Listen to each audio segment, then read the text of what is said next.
La Escuela de Humanidades y Educación del Tecnológico de Monterrey en Campus Puebla les da la más cordial bienvenida a su podcast Atrévete a Saber, el nuevo espacio de divulgación del trabajo de investigación realizado por parte de los profesores de la Escuela de Humanidades y Educación. Les saludamos sus anfitriones, Rodrigo Esparza, Connie Castillo y Andrés Barradas. Bienvenidos y comenzamos. Atrévete a Saber es un espacio de divulgación del conocimiento generado por nuestros colegas dentro de la EGE como parte de su labor investigativa. El saber no solo nos permite conocer el mundo, sino también generar una reflexión crítica sobre este y sobre las diversas aristas de la dimensión simbólica del humano. Demos, pues, al conocimiento ese cariz de atrevimiento, de aventura para ir más allá de lo inmediato y evidente y construir una nueva forma de concebir la realidad que permita dar nuestra ilusión humana de plenitud existencial.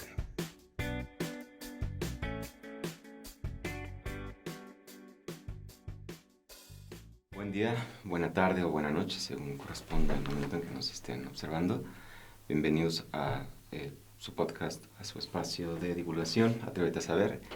Empezamos semestre y bueno, empezamos con nuevos episodios. En esta ocasión agradecemos la visita de la doctora Patricia Murrieta Flores. Bienvenida y muchísimas gracias por acompañarnos, Patricia. Gracias, Rodrigo. Patricia Murrieta Flores cuenta con un doctorado en informática aplicada a la arqueología por la Universidad de Southampton en Gran Bretaña. Es maestra también en informática aplicada a la arqueología con distinción por la Universidad igualmente de Southampton en Gran Bretaña y cuenta con una licenciatura en arqueología con mención summa cum laude por la Escuela Nacional de Antropología e Historia en la Ciudad de México. La doctora Patricia Murrieta es codirectora del Centro de Humanidades Digitales y catedrática de Humanidades Digitales en el Departamento de Historia de la Universidad de Lancaster en el Reino Unido. Su investigación se centra en el desarrollo de la inteligencia artificial para estudiar la historia colonial latinoamericana, los espacios geográficos y las dimensiones temporales utilizando tecnologías derivadas del aprendizaje automático por computadora, Machine Learning. Patricia ha sido investigadora principal de múltiples proyectos financiados internacionalmente, entre los que destacan Digging into Early Colonial México, patrocinado por TAP y unas siglas ahí, el CONACYT, Unlocking the Colonial Archive, patrocinado por AHRC o NEH, ahorita nos explicarás. Sí, claro. Y su actual proyecto es ESRC UKRI, Fleets of New Spain, Delving into 3 Centuries of Socioeconomic History Through AI. Su investigación le ha valido el premio Martin Hope de la Sociedad de Arqueología Medieval 2017, así como más de 20 financiamientos internacionales para investigación.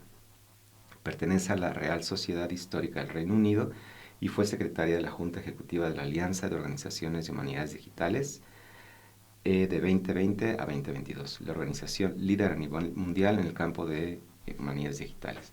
Es asesora científica del Museo de Ciencias de Londres, del UK Research Infrastructure for Conservation and Heritage Science, así como revisora de múltiples consejos de investigación en la Unión Europea, Japón, Israel y Reino Unido. También es autora de más de 70 artículos en revistas científicas relevantes y ha formado parte de los consejos editoriales de revistas como Nature, Scientific Data y New Digital Archaeologist Collection. Patricia Murrieta se incorporó recientemente al Tecnológico de Monterrey como profesora distinguida en Humanidades Digitales e Inteligencia Artificial para la Escuela de Humanidades y Educación. Pues, de nueva cuenta, muchas gracias por acompañarnos y bienvenida. Gracias, Rodrigo. Y bueno, pues este espacio tiene aproximadamente 3 años y medio más o menos, y la idea pues es ser un espacio de divulgación del conocimiento que desarrollan profes del Tecnológico de Monterrey particularmente. Y en ese sentido pues la idea es traducir todo esto que puede resultar en determinado momento muy complejo a un lenguaje mucho más accesible, de modo que pues la audiencia amplia pueda comprenderlo sin mayor problema. Entonces, bajo ese entendido, digamos, pues iniciamos esta conversación. Vamos a iniciar con una pregunta que siempre hacemos a quienes nos visitan, y esta pregunta es, digamos, tangencial a tu área específica de investigación o a cualquier proyecto o temática que como investigadora tengas. Es una pregunta un tanto general, y es, ¿por qué hay que atrevernos a saber? Ay, Rodrigo. Híjole, es una pregunta que es bien compleja. Yo creo que podríamos hacer todo un podcast básicamente nada más de esa pregunta, ¿no? Pero bueno, ¿por qué atrevernos a saber? Yo pienso que básicamente para cambiar. O sea, una de las cosas que a mí me llamó desde niña la atención de la arqueología, particularmente y de la historia, era precisamente cómo era que el saber o el conocer nuestro propio pasado tenía una gran influencia, ¿no? No solamente en quiénes somos, sino en nuestro caminar diario, ¿no? Y también, por supuesto, influencia en nuestra sociedad como tal, ¿no? O sea, ver todos los devenires históricos desarrollarse, ¿no? O desenvolverse frente a nuestros ojos en una ciudad como la que yo crecí, que fue la Ciudad de México, ¿no? Y ver cómo el pasado, ¿no? Confluía con el presente de maneras a veces muy bellas y a veces muy terribles, ¿no? Entonces, claro, el atreverse a saber más, ¿no? Yo pienso que es una cuestión fundamental para cualquier persona, no solo para los investigadores o los académicos, ¿no?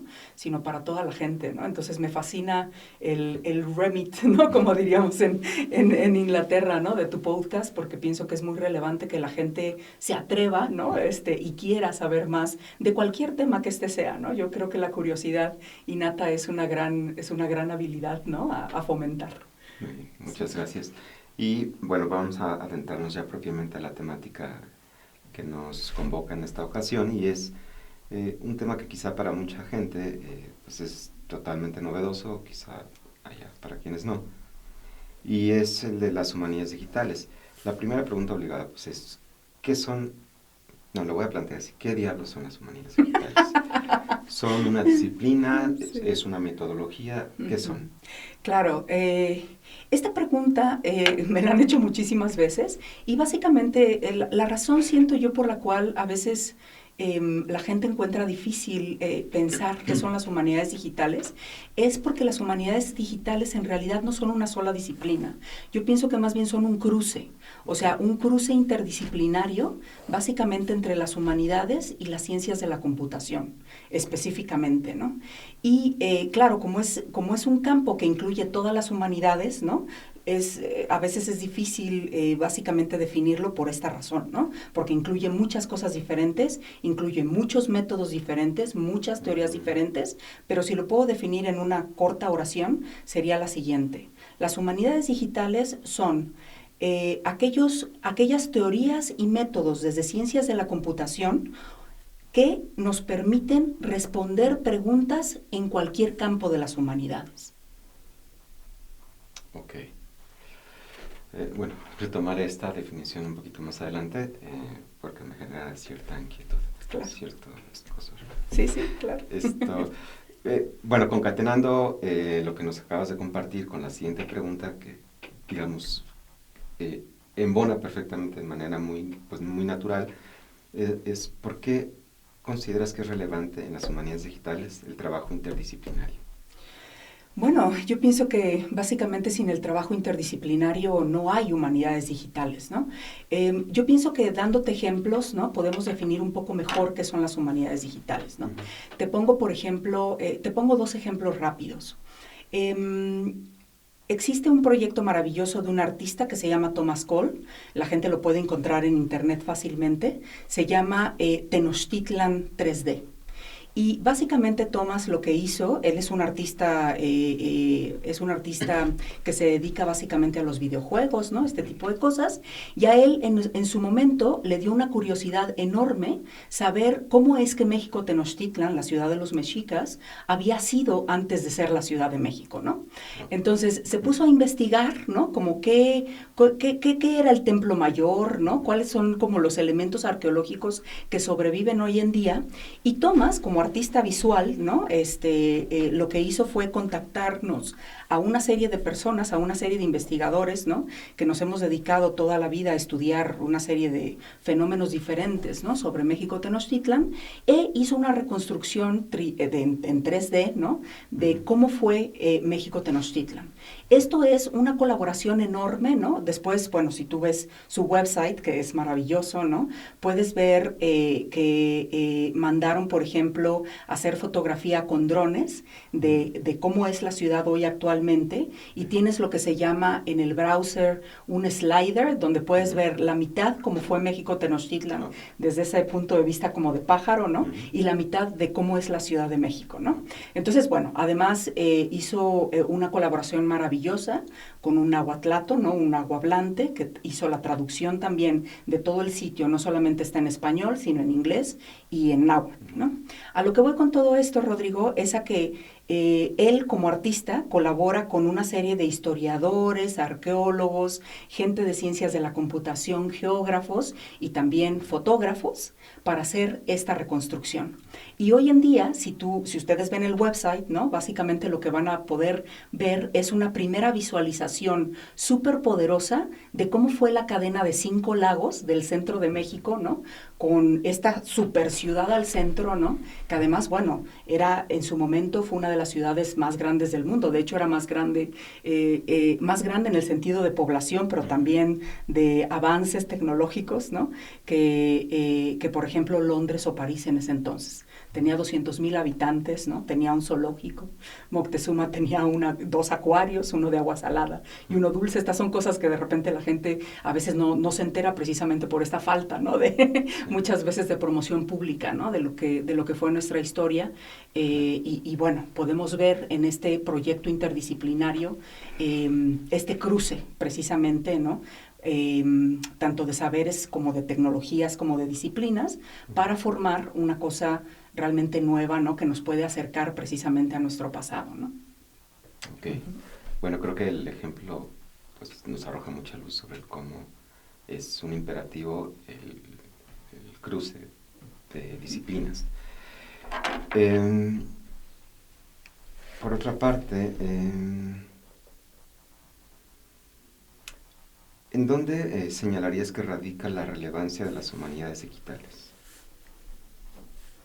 ¿En dónde, como a qué te refieres exactamente? En términos de por qué habría que, o por qué tendríamos que involucrarnos, volcarnos, aprender sí. Y desarrollar. Ya te entiendo. Sí. Ajá, en cuestión de relevancia, Sí. ya te entiendo. Bueno, ahorita estamos viviendo un tiempo bien interesante, ¿no? Y una revolución bien importante frente a lo que se le ha llamado la inteligencia artificial generativa, ¿no? Sí. Todo este boom enorme tecnológico que existe en este momento, ¿no? Con desarrollos como ChatGPT, Copilot, ¿no? Básicamente todos estos chatbots, bueno, nos permiten hacer cosas muy interesantes. Se ha dicho muchas veces, bueno, básicamente ahora sí que desde los tecnócratas, ¿no? Que va a haber una serie de cambios no solamente en cómo escribimos, sino también en quienes tienen ciertos trabajos, ¿no? Qué trabajos desaparecen, ¿no? Etcétera, etcétera. Y aquí las humanidades, yo pienso que son campos que nos permiten básicamente tener una serie de caminos críticos, ¿no? Hacia la tecnología. A lo que voy, Rodrigo, en términos de relevancia es a lo siguiente.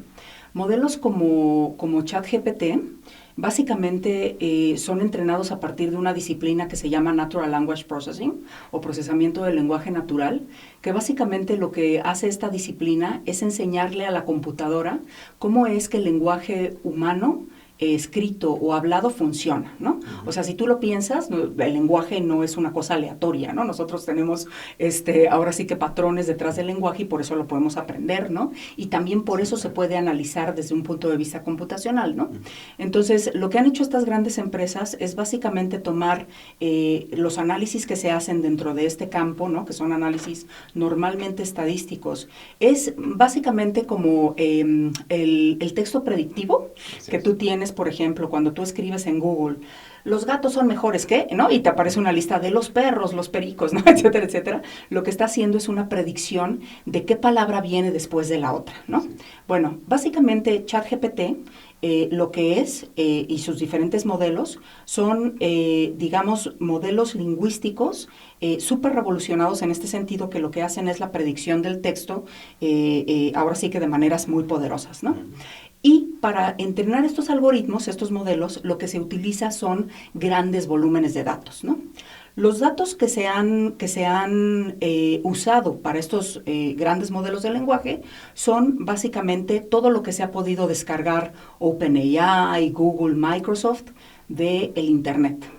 Ahora, si tú piensas básicamente cuáles son los datos del Internet, en realidad el Internet no son los datos más variados, ¿no? Ni los más, ni los más diversos. ¿En qué sentido? En el sentido de que la mayoría de los datos del Internet provienen básicamente de lo que llamamos el norte global, es decir, los anglocentros, ¿no? Europa, Estados Unidos, ¿no? Y la información mayoritariamente pertenece al género masculino, o sea, no hay representación tanto de mujeres, ¿no? Como de niños, y deja, por supuesto, la representación de lenguas indígenas, comunidades alternativas, afrodescendientes, no existe nada de esto, ¿no? Entonces, cuando tú generas texto, ¿no? A partir cuando tú le haces una pregunta a ChatGPT, lo que te responde normalmente está sesgado profundamente, ¿no? Tanto en términos de género, ¿no? Como de raza, como socialmente de la misma manera, ¿no? Y tiene visiones bastante colonialistas. Yo les pongo un ejemplo a mis alumnos, por ejemplo, ¿no? Que es bien interesante. En su momento, yo le hice una pregunta, ¿no? Que fue básicamente, dame la representación de una mujer mexica que sea, pues, ahora sí que fiel a la cultura, ¿no? Y con lo que me resultó fue con una mujer semi-encuerada, ¿no? Súper voluptuosa, tipo manga, ¿no? Con 3 plumas acá atrás, ¿no? Y con un imaginario lleno de calaveras, ¿no? O sea, que es el imaginario básicamente occidental de nuestras culturas, ¿no? Y por supuesto en el texto, eso fue la imagen, que fue muy impactante, ¿no? Además, bueno, ¿no? Con unos atributos de belleza completamente europeizados, ¿no? Y además blanca, ¿no? La mujer, o sea, ni siquiera del color, ahora sí que de nuestras pieles, ¿no?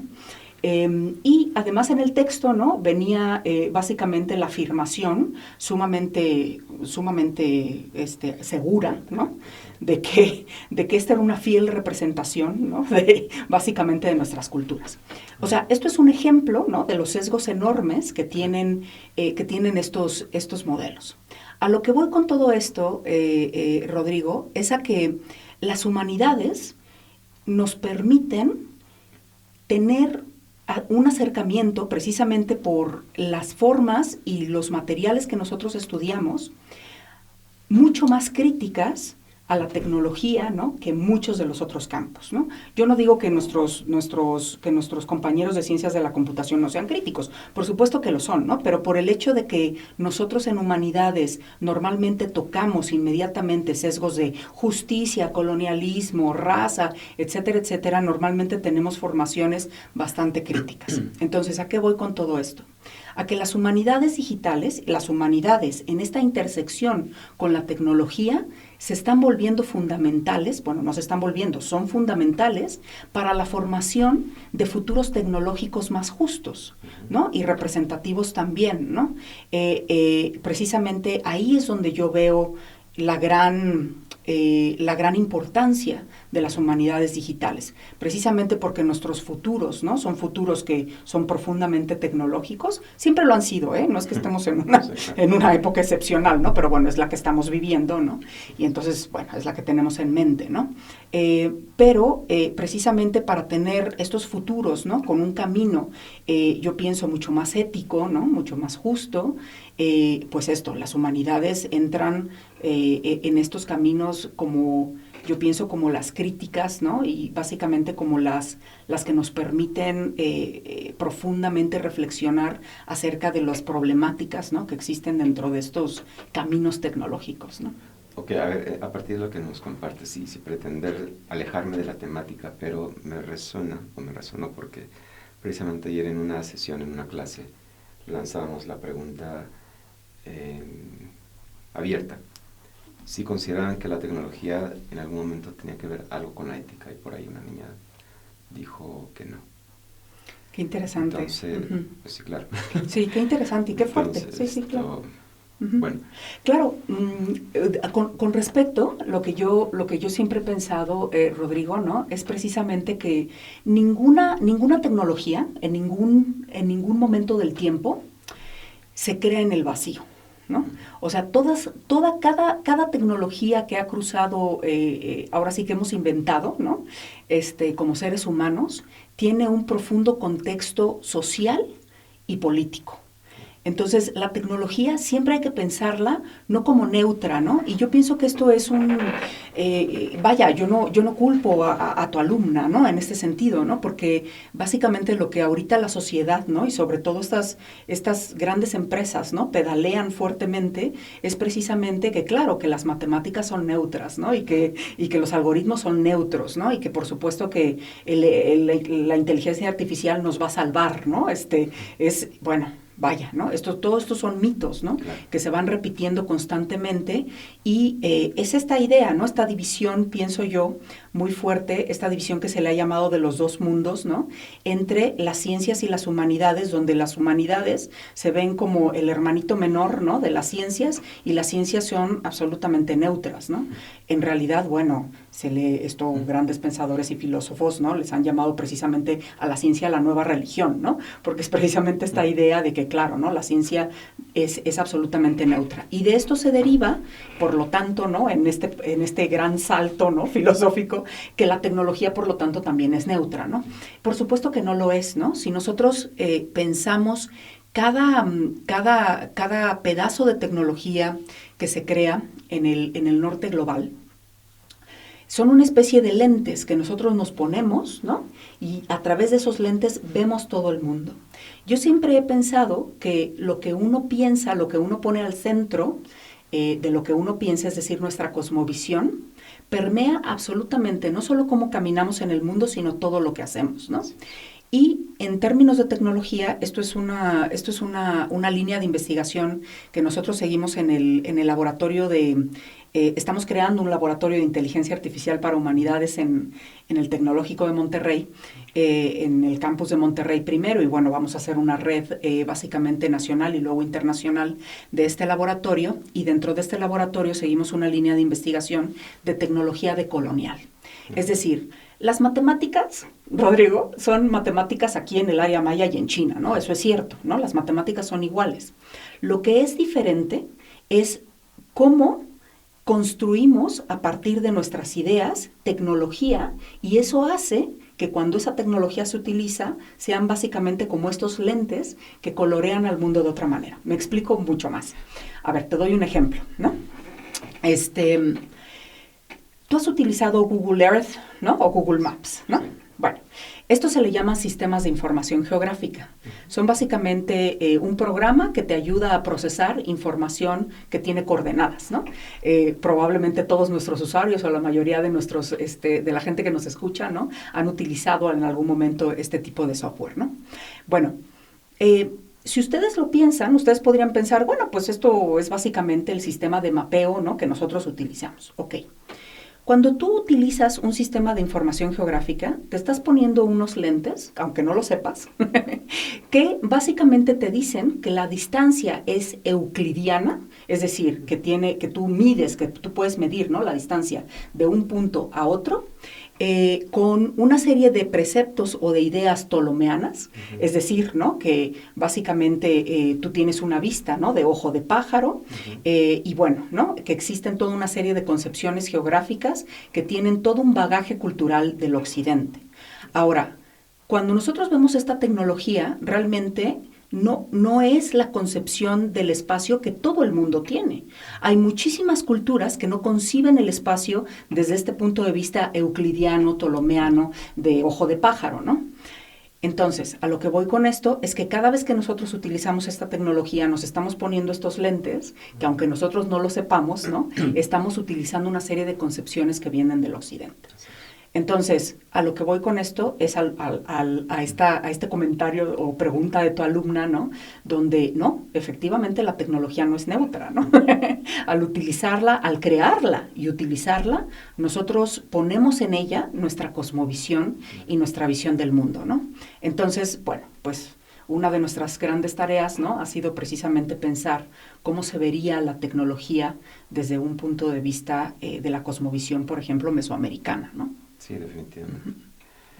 Y de pronto es complicado entrar en esta discusión con estudiantes porque evidentemente pues vienen desde un paradigma radicalmente occidental.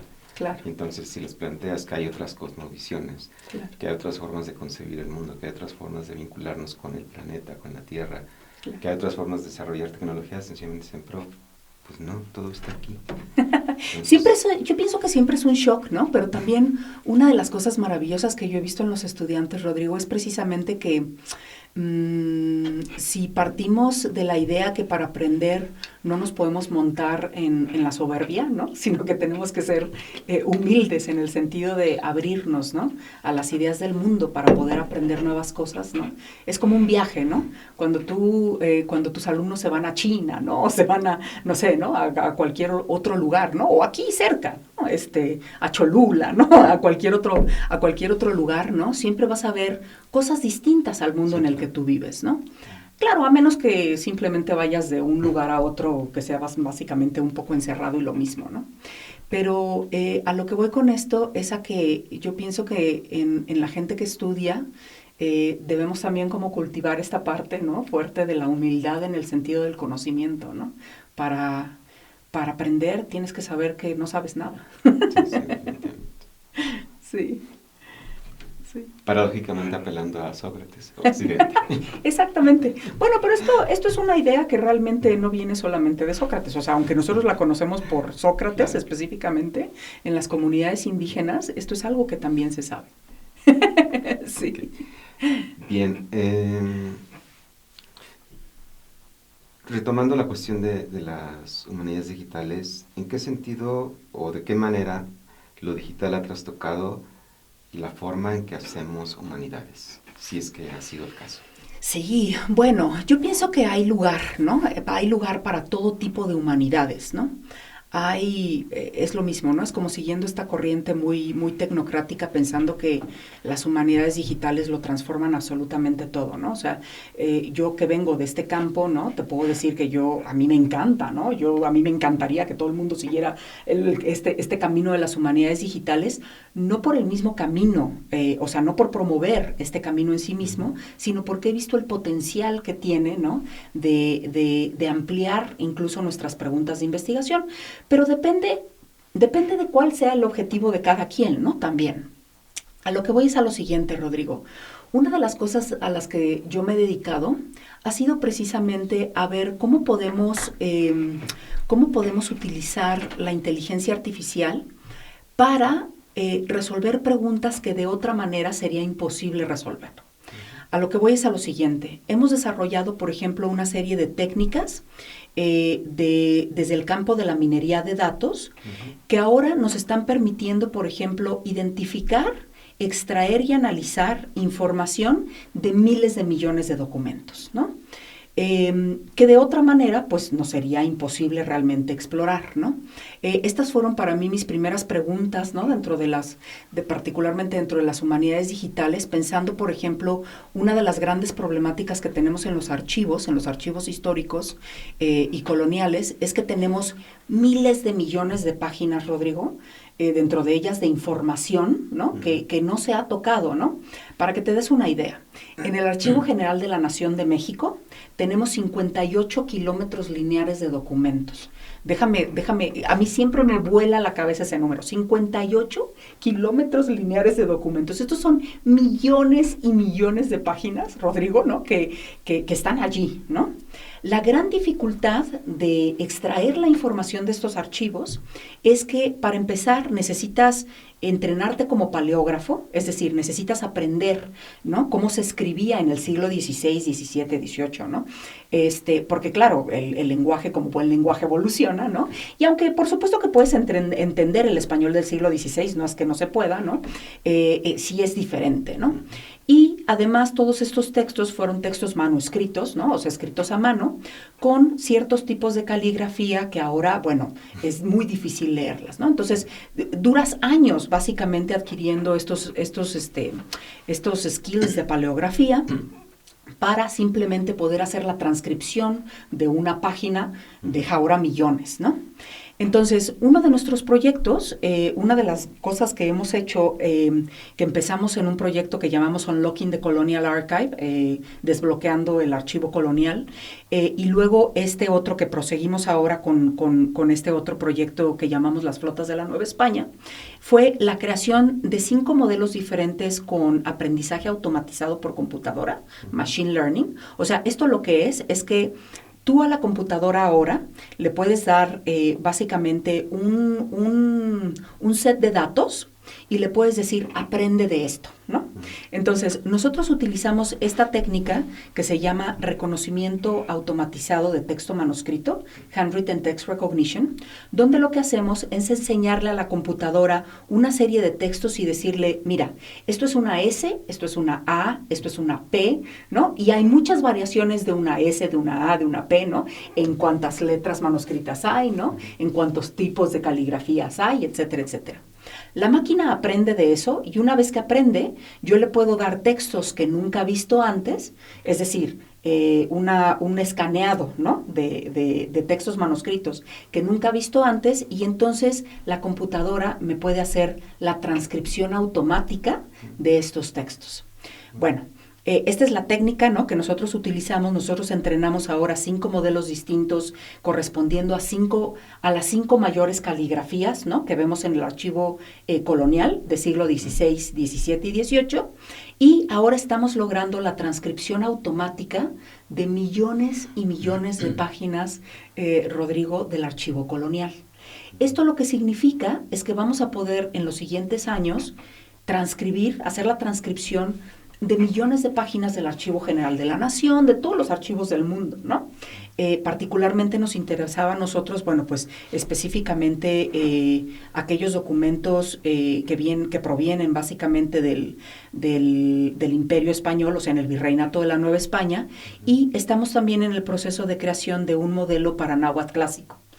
El náhuatl, además, bueno, es un lenguaje maravilloso, pero además tiene una serie de complicaciones interesantes, ¿no? Para empezar, hay 41 variantes, ¿no?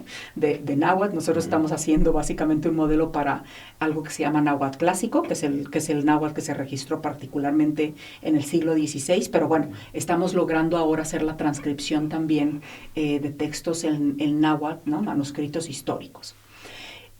A lo que voy con todo esto, Rodrigo, es que a partir de estas técnicas, nuestros historiadores, nuestras comunidades, ¿no? La gente que esté interesada va a poder acceder básicamente a todos estos textos que antes se requería, bueno, pues básicamente conocimientos súper especializados, ¿no?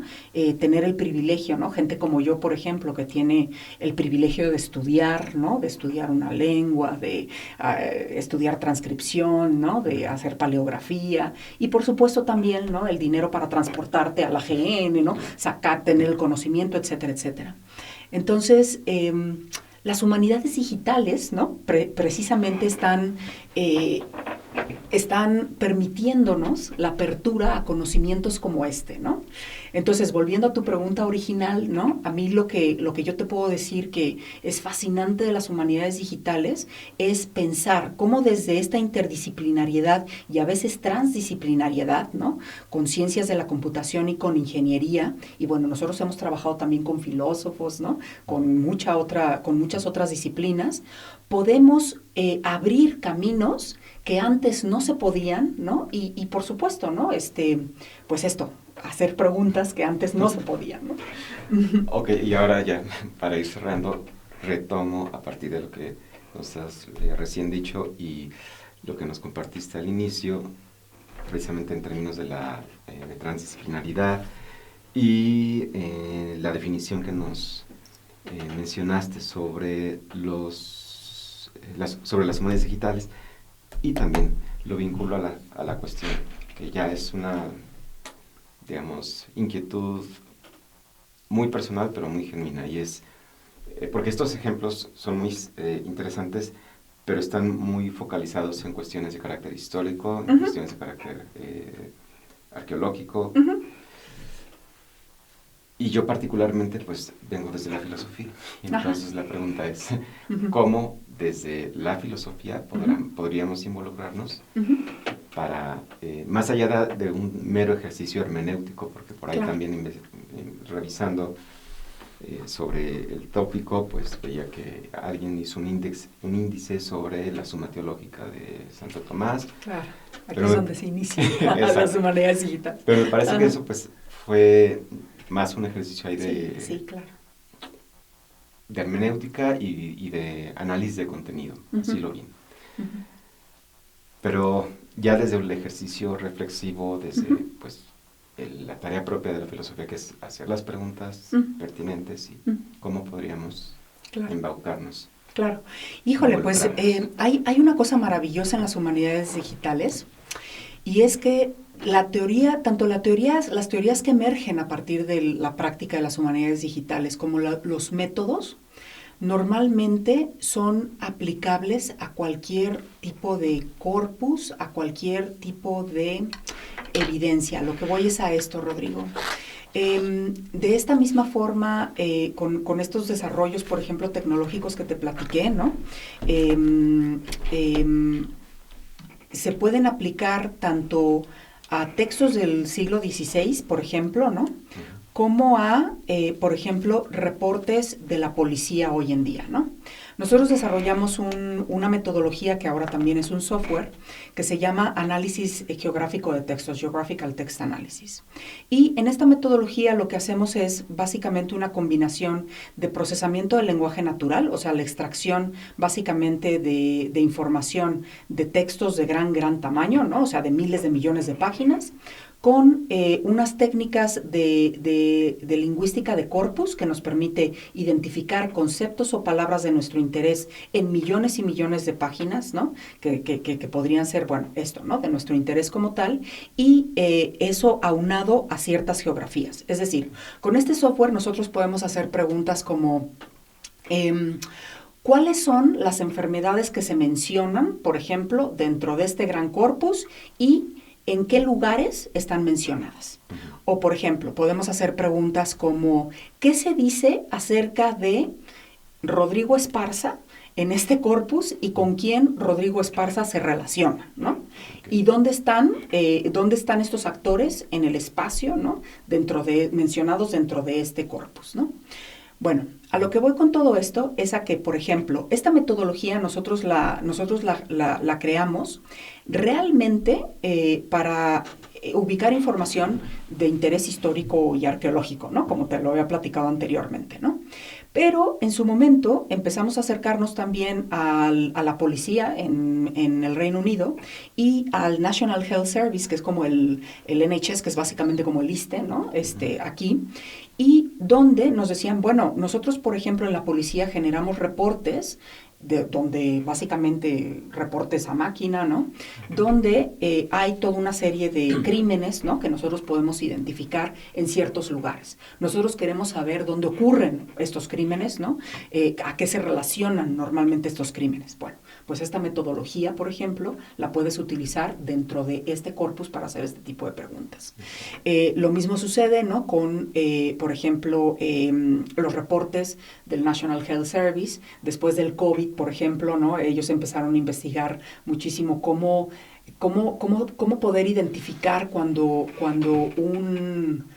una enfermedad está siendo de gran incidencia, o sea, cuando está emergiendo. Básicamente, si tú te imaginas el COVID, ¿no? Hay una serie de focos, ¿no?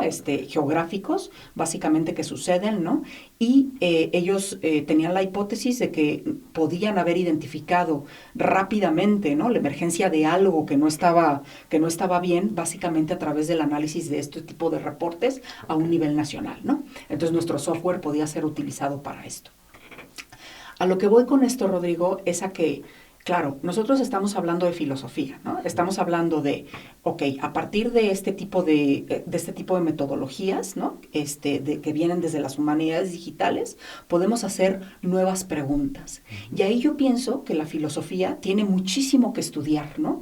¿Cómo es que estas tecnologías están transformando la manera en la que nosotros conocemos o nos preguntamos, ¿no? O exploramos un tema que antes jamás habíamos tenido antes del tiempo, es decir, en nuestro caminar como seres humanos, ¿no? No habíamos tenido, ¿no? Realmente esta oportunidad de hacer este tipo de preguntas, ¿no?